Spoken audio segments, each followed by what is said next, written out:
हाँ। सो और कोई बात है?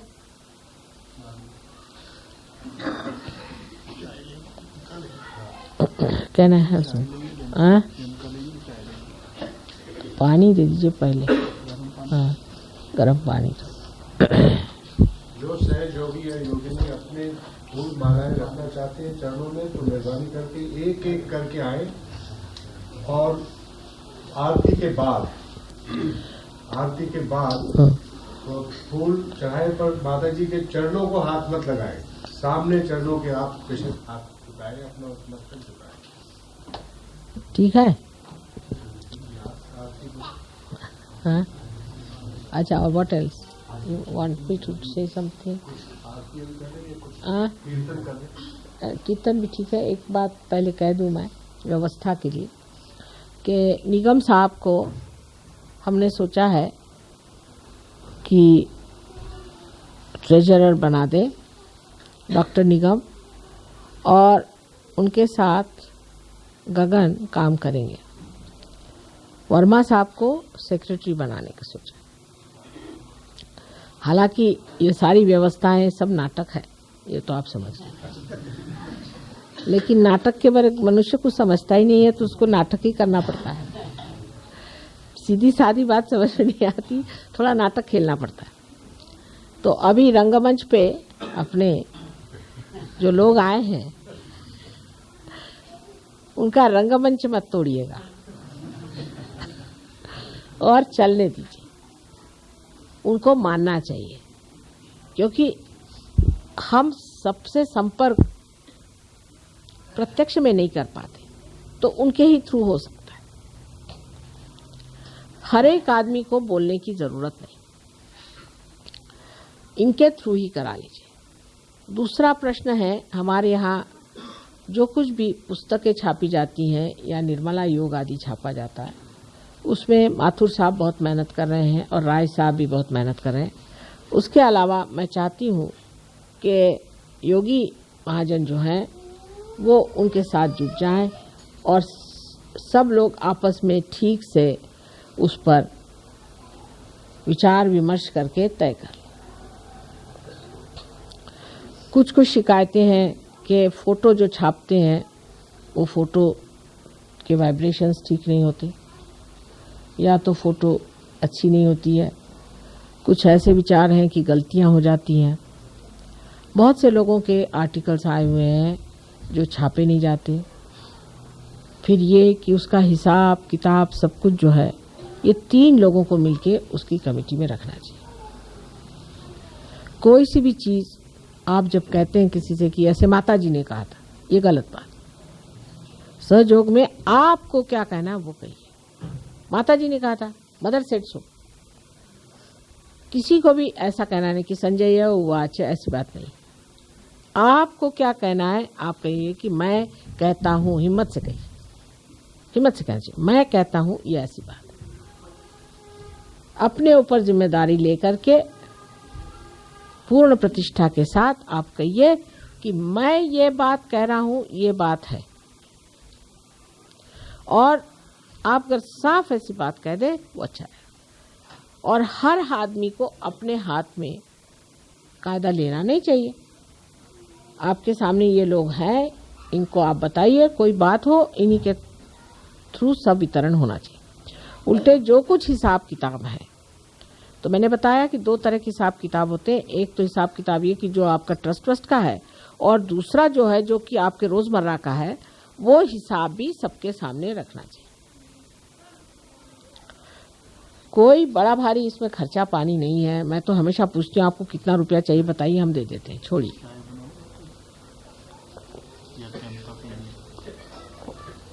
लेकिन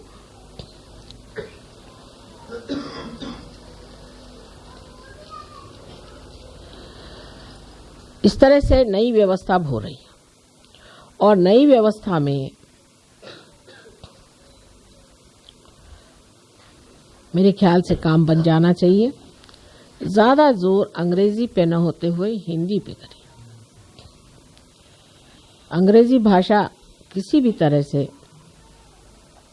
हमारे लिए ठीक नहीं।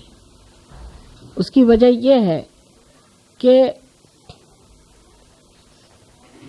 अंग्रेजी भाषा में हम लोग आत्मा की बात खास कह नहीं पाते। दूसरी ये कि जब सब लोग हिंदी भाषा जानते हैं, जो अपनी आंतरिक भाषा है, उसमें बोलना चाहिए। पर सबसे तो बड़ी बात यह है कि जो हम लोग कहते भी हैं कि हम अंग्रेजी बोलते हैं, वो भी अजीब सी अंग्रेजी है, इंडियन इंग्लिश जिसको कहते हैं। हमने जो अंग्रेजी पढ़ी थी चौसर वासर की, वैसी तो अंग्रेजी कहीं सुनाई नहीं देती। एक हमारे पिता को हम जरूर कह सकते हैं कि वो मास्टर थे अंग्रेजी के। हम तो अपने भी अंग्रेजी को इंडियन इंग्लिश कहते हैं। हमने तो कभी अंग्रेजी सीखी नहीं, तो जो भी सीखी इंडियन इंग्लिश सीखी है वही बोलते हैं। पर ये लोग उसको सोचते हैं कि मैं बहुत अच्छी अंग्रेजी बोलती हूँ। मुझे बड़ा आश्चर्य लगता है, क्योंकि मैंने तो कभी सीखी भी नहीं है भाषा। जब हमारी इंडियन इंग्लिश ही है, जब हम उसमें पारंगत ही नहीं हो सकते, तो हमारी जो देश की भाषा है उसको पहले हमें जानना चाहिए। दूसरी बात यह है कि हम लोग जब छोटे थे तो सारी, देखिए आश्चर्य की बात है कि जब अंग्रेज थे तो उनका इतना असर नहीं था, जब वो चले गए तब उनका असर है। मतलब कहते हैं ना कि जब तक साधु रहता है तो उसको सब सताते रहते हैं, और जब वो मर गया तो उसकी फिर मस्जिदें बनती, उस तरह की हालत है। जब वो चले गए तो अब सब अंग्रेज हो गए, जैसे इनके सर पे टोपी रख के चले। अब वो लोग चले गए हैं, हमको अपनी राष्ट्रीय भाषा को पूरी तरह से सीख लेना चाहिए। जब हम दूसरों की भाषा सीखते हैं तो अपनी राष्ट्रीय भाषा क्यों नहीं सीख सकते? अब पंजाबी लोग जिस तरह से हिंदी बोलते हैं, भगवान बचाए रखे, मुझे तो समझ में नहीं आता है। फिर हिंदी वाले भी जैसी हिंदी बोलते हैं, उससे भी भगवान बचाए। स्पष्ट को अस्पष्ट बोलेंगे। अभी एक IAS officer in charge of this Kumbh Mela, he did not know प्रशासन, उसे तो अच्छी मैं ही हिंदी बोल लेती। अपनी भाषा हमें नहीं आती, बड़ी लज्जा की बात। अपनी हिंदी भाषा हमें सीख लेनी चाहिए, सबको हिंदी भाषा आनी चाहिए। इसकी वजह सबसे जो खराबी हुई है वो ये है कि अपने देश में हर जगह बड़े बड़े संत साधु आज भी पैदा है। एक कवि कुरूप नाम के बहुत बड़े कवि दक्षिण में हुए हैं, जिनके बारे में आपने सुना भी नहीं, आश्चर्य। लेकिन हमारे ज़माने में अगर वो हो जाते तो हम सुनते, क्योंकि उस दिनों में सभी चीज़ हिंदी में ट्रांसलेट होती थी। कोई भारती का नाम कहेगा तो आजकल कोई जानता ही नहीं, हम तो सब उनके बारे में जानते हैं, क्योंकि उस वक़्त का जो भी कुछ था सब हिंदी में ट्रांसलेट होता था, हम लोग उसे जानते थे, फिर वो अंग्रेजी में जाता था। शरद चंद्र को हमने पढ़ा, आज अगर शरद चंद्र होते तो कोई न जानता कि शरद चंद्र कौन है, क्योंकि वो कोई उसको ट्रांसलेट ही नहीं करता, गला ही घुट गया। जैसे समझ लीजिए कि पहले अगर कोई नदी है, गोमती है, उसको पहले गंगा जी में जाना पड़ता है, तभी तो ना वो सागर में जाएगी। अगर गोमती गंगा जी में नहीं जाएगी तो सागर में कैसे जाएगी? हिंदी के कवि कोई उधर नहीं जानता, उधर के कवि कोई इधर नहीं जानता, और जहां तहां जितना संतों की वाणी आज भी है, आज जो हुई है वो भी घुट के रह गई। बंगाल के किसी कवि को आप जानते हैं आजकल? बताइए। साउथ के किसी कवि को आप जानते हैं? हिंदी के किसी कवि को साउथ वाले नहीं जाने। अब इन कविताओं में तो ही ना है सब कुछ हमारा समाया हुआ। और मैं आपसे ये भी कहती हूँ कि इस तरह से अगर चलता रहा तो घुटते घुटते घुटते घुटते सारा जितना साहित्य है सब खत्म हो जाए। तो ये जिद छोड़ देनी चाहिए।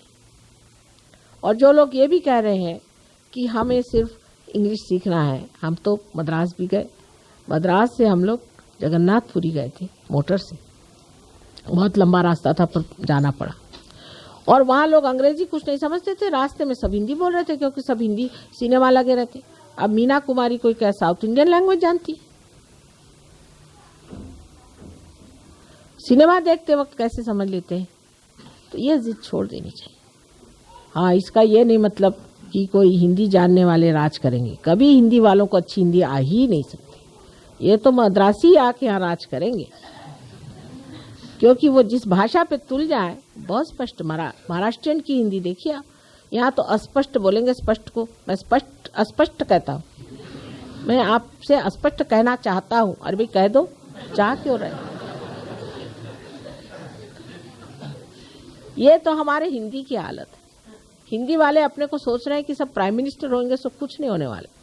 मैं आपसे बता रही हूँ, हिंदी भाषा में प्रभुत्व बिल्कुल नहीं, जानकारी बिल्कुल नहीं। हिंदी बोलने से कुछ हो जाता है, वो भी ऐसी टूटी फूटी हिंदी। एक दिन देखिएगा जब उधर से महाराष्ट्र से लोग आएंगे तो आपके सब रह जाइएगा आप उनके साहित्य के आगे। और वो भी छिछोरा आजकल का जो साहित्य निकल रहा है हिंदी भाषा में, ये छिछोरा साहित्य क्या प्रगति पे ले जाएगा? ना नाटक अच्छे हैं इसमें, कुछ भी नहीं। इसीलिए ऐसी जो भाषा उसको आप भिखारी बना दीजिए, वो राष्ट्रभाषा कैसे बनेगी? उसमें कोई भी ऐसी चीज नहीं है जिसको कि मूल्यवान कहना चाहिए। जो हो गए सो हो गए। और अब नई भाषा में आपने कौन सा ऐसा उसमें संजोया है या कोई सी ऐसी कौन सी चीज दी है? आजकल के कुछ लेख आप पढ़िए जो हमारे थे, और इसमें से एयर इंडिया से आ रहे थे, वहाँ पे मैगजीन था, उसमें 3 लेख हिंदी में थे। इतने छिछोरे थे कि मुझे शर्म लगी, छिछोरेपन की भी। ने छिछोरे लोग हो गए कि कुछ समझ में नहीं आता, कोई गहनता नहीं रहेगी, कुछ नहीं रहेगी। सहयोगियों को चाहिए कि हिंदी भाषा में लिखे और गहन चीजें लिखे, महान चीजें लिखे। वैसा मराठी भाषा में नहीं है, छिछोरापन चलेगा ही नहीं वहां। तो इसको भी पनपाने की कोई व्यवस्था नहीं कि हिंदी भाषा किस तरह से पनपाई जाए और किस तरह से बढ़ाई जाए। अभी पता नहीं कैसे मुझे फंसा दिया गया है कि हिंदी इंटरनेशनल हिंदी परिषद का मुझे वहाँ चेयरमैन बना दिया। मैंने कहा मैं तो स्पष्ट ही बोलना चाहती हूँ।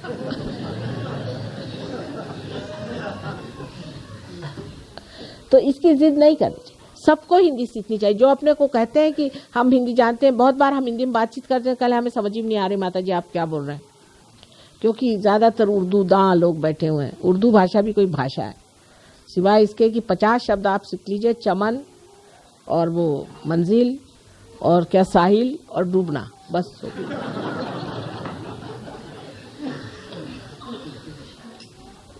कुछ उसमें गहराई नहीं, कुछ नहीं। 1-2 हो गए होंगे तो हो गए, नहीं तो जिसको देखो वही दिल के दर्द से बीमार। रोने वाले ऐसे रोने वाले रोनी सूरत लोग, ना उसमें कोई आह्लाद, ना कोई सुख, ना कुछ नहीं। तो उर्दू भाषा तो कुछ किसी काम की नहीं हम लोगों के। तो अब हिंदी सीखिए, मराठी तो नहीं सीख सकते बाबा, हिंदी तो सीखो कम से कम, नहीं तो बात क्या करें। या तो संस्कृत सीख लो तो अच्छा, पर संस्कृत तो नहीं, बड़ी कठिन है, तो हिंदी सीख लीजिए।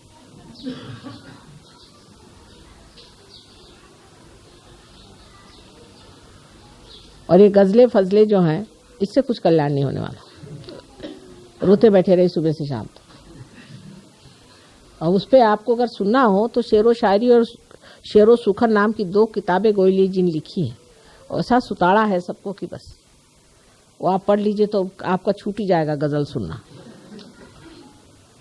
और मैंने देखा रियलाइज सोच को अच्छे नहीं लगते। गजल कहें व्हाट अ पजल।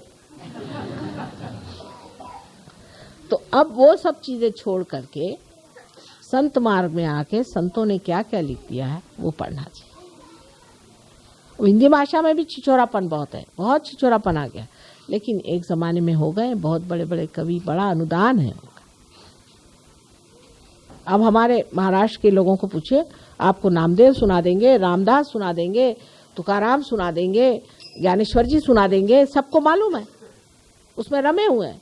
और यहाँ किसी से पूछे तो वो अधकड़ कवि, भतकड़ कवि, उनकी कविता सुन लीजिए, अपने बच्चे ये सुनाते। ये तो कोई अच्छी बात नहीं।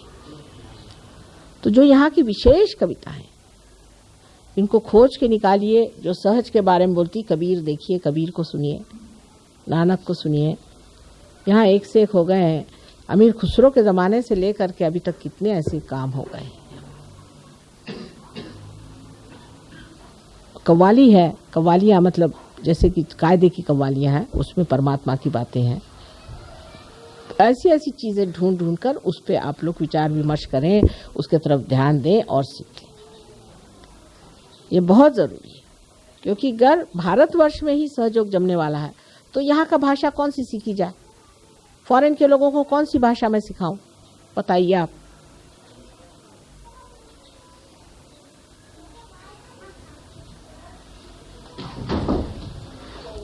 सबको सिर्फ हिंदी ही भाषा सिखा सकते हैं ना? वो क्या क्या भाषा सीखेंगे? क्या 14 भाषा उनको सीखनी पड़ेगी? इसलिए आप लोग कृपया सब लोग हिंदी सीख लें, जिससे वो लोग आपसे भी वार्तालाप कर सकें, बोल सकें। अब उनमें कोई फ्रेंच आते हैं तो फ्रेंच अंग्रेजी नहीं जानते, स्पेनिश आते हैं वो अंग्रेजी नहीं जानते, वो लोग भी एक ही भाषा सीखना चाहते हैं, उनको हिंदी भाषा कहना ठीक होगा। नहीं तो वो पहले अंग्रेजी सीखें और तुमसे अंग्रेजी में बात करें और या तो हिंदी में बात करें। और जब उनको दिखता है कि हिंदी वालों को हिंदी में इंटरेस्ट नहीं, वो अंग्रेजी में बोलते, वो कहते हैं कि दिल्ली जाओ तो सब सूट बूट पहन के अंग्रेजी ही बोलते, तो वो मराठी बोलना सीख गए, क्योंकि महाराष्ट्रियन मराठी बोलेंगे चाहे कुछ हो जाए, और हिंदी बोलते हैं टूटी फूटी हो पर हिंदी बोलते हैं। तो आपसे विनती यह है कि हिंदी के प्रति एक तरह से जो आपको एक तरह का पहाड़ बना लिया है, बैरियर बना लिया, उसको तोड़ दीजिए। अपनी भाषा जब तक एक नहीं होगी, एकजुट नहीं होगी, और सबसे बड़े सहयोग के लिए जो सब दूर के जो महान कवि हो गए हैं उनका स्रोत जो हमको खींचने का है, वो हम नहीं खींच पाएंगे अंग्रेजी भाषा में। अंग्रेजी भाषा में आत्मा को कौन सा शब्द है? स्पिरिट। शराब को कौन सा? स्पिरिट। मृत देह को स्पिरिट। सबका स्पिरिट। किसको स्पिरिट बोले? यानी मरा हुआ आदमी होगा उसका स्पिरिट, वो भी जो जिसको हम लोग कहते हैं कि भूत, वो भी स्पिरिट। तो ऐसी अंग्रेजी भाषा जो कि हम मास्टर कर भी नहीं सकते, उसको काहे को करना? उसे थोड़े लोग जो कि राज में हैं आजकल, जो अपने को सोचते हैं कि हम राज कर लेंगे, कितने दिन चल पाएगी ये भाषा? सबको हिंदी सीख लेना बहुत उचित है और ठीक है। बहुत क्लिष्ट ना हो, लेकिन हाँ तो भी शुद्ध भाषा ही व्यवहार में लानी चाहिए। शुद्ध भाषा लाना व्यवहार में अच्छा है, उसके लिए बहुत क्लिष्टता नहीं होनी चाहिए कि बहुत कठिन भाषा नहीं होनी चाहिए। सर्वसाधारण शब्द ही उसको उपयोग में लाए, लेकिन थोड़ा बहुत तो हिंदी सीख ही लेना चाहिए। हिंदी का कोई भी जो प्रचार का कागज है ना, कोई उसमें सहयोग की बात नहीं है। क्या कह रहे हैं? कोई भी हिंदी का जो प्रचार का कागज चल रहा है, हिंदी में सहयोग क्या है? कोई हिंदी में क्या हिंदी में लिखते नहीं? सहयोग के बारे में लिखते नहीं?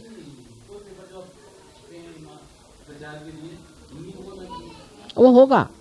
अब आपको बता रहे हैं कि इतनी अच्छी बात हो गई है कि जो हम इसके चेयरमैन हो गए ना, इंटरनेशनल इसके, हम तो किसी के चेयरमैन नहीं होते। पर चेयरमैन हो जाओ, हमने कहा भाई हम तो मन नहीं, हम चेयरमैन कैसे होंगे? लेकिन जबरदस्ती जो गले ढोल पड़ गया है, तो उसमें एक फायदा हो गया कि उन्होंने कहा उसमें एक आर्टिकल सहयोग पे जाएगा। अब ये देख लीजिए, एक आर्टिकल जब सहयोग में उस पेपर में आएगा, तब ये लोग क्यों नहीं लिखेंगे?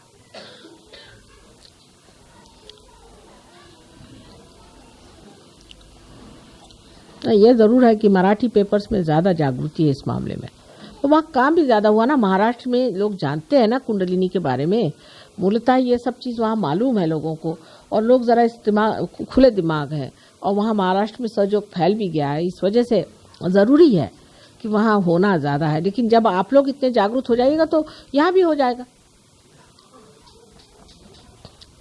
जब आप महाराष्ट्र में आके देखिएगा तो आप हैरान हो जाएगा कि यहाँ लोग कैसे जागरूक हो गए।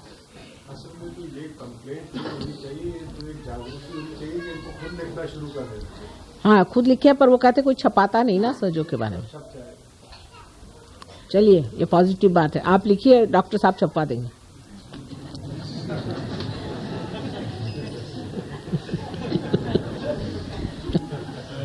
अच्छा, अब और क्या विचार है औरतों का? कोई नाराज तो नहीं हो गई? स्त्री का जो कोप होता है उससे भगवान बचाए।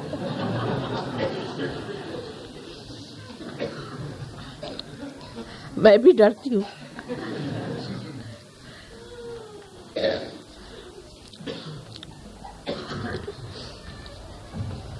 अब अपन ने देखिए कि डाउरी सिस्टम, हम लोगों ने डाउरी सिस्टम खत्म कर दी। सहयोग में जिसकी शादी होती है डाउरी सिस्टम ने खत्म हो गई। अच्छा, और जो इस तरह का है कि लड़की का हक नहीं दिया जाता है बहुत जगह, सहयोग में यह है कि जो सहयोगी है वो अपनी लड़की का भी बराबर का हक दे। ये नहीं कि लड़की को पढ़ा दिया, हाँ भाई तेरी शादी कर दिया, बैठ जा तू घर में, नहीं, उसका भी जो हक है वो दिया जाए। फिर तीसरी चीज ये है कि स्त्री का मान रखना। हमारे सहयोग में कोई भी आदमी जो अपना स्त्री का मान नहीं रखता है उसको ठीक किया जाए। पर ऐसी भी स्त्रियां हैं जो कि बहुत ही भयंकर हैं, उनसे कहा जाता है कि आप छुट्टी करिए, वो भी होता है। और सब चीजें इस तरह से धीरे धीरे ठीक हो जाती है।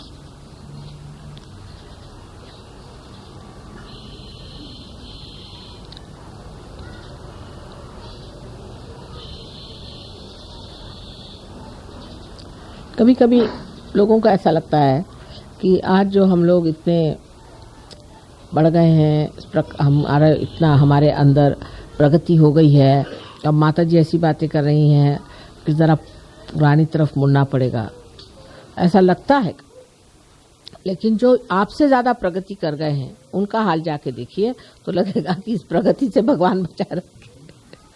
उनका जो हाल हो गया है वो बहुत बुरा हाल है। अकल बिल्कुल है ही नहीं उन लोगों के दिमाग में, अकल गायब है।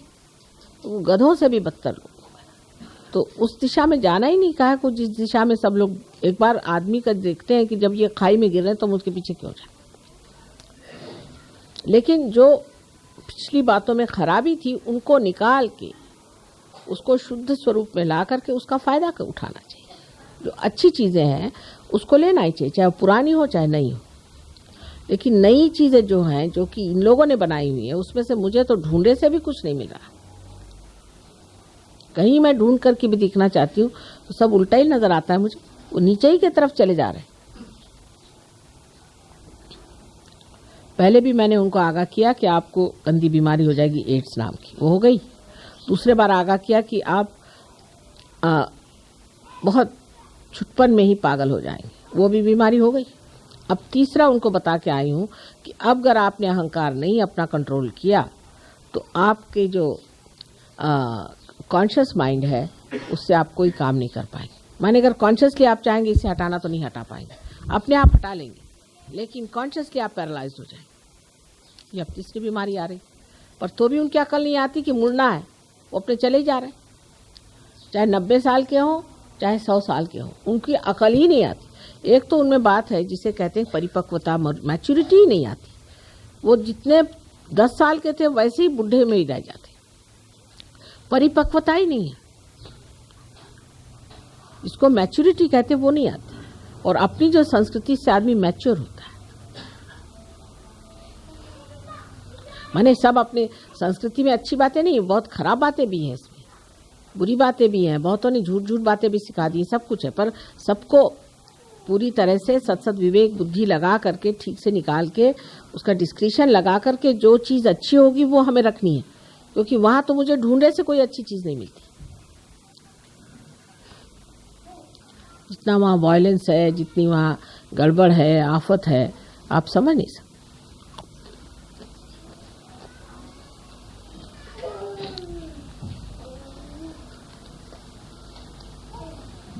और कोई प्रश्न है? एक विनती है कि अगले वर्ष ये जो आप महाराष्ट्र का टूर करते हैं इसका एक्सटेंशन दिल्ली में, इसका जो आप टूर महाराष्ट्र का करते हैं उसका एक एक्सटेंशन फिर से दिल्ली में एक हफ्ते के लिए किया जाए। महाराष्ट्र वो फॉरेनर्स को यहाँ लाए, जरा आपके का असर बहुत पड़ेगा। नहीं कुछ नहीं पता, बहुत बार आ चुके। आप ऐसा करिए, देखिए उतना बड़ा मतलब इतनी बड़ी दुम लेके यहाँ मुझे आने में बड़ी परेशानी है, तो इतना करिए कि पहले आपके वो बनाइए तब मैं जाऊँ, बिल्डिंग बन जाए फिर जाऊँ। वो बड़ा संगीन मामला है और आजकल फॉरेनर्स के लिए दिल्ली में आना बड़ा डेंजरस है। 4 खुफिया पुलिस लग जाएंगे एक एक। ये मेरा मतलब ये है कि इस वक्त उनको लाने की व्यवस्था जब हो जाए तो आ जाए,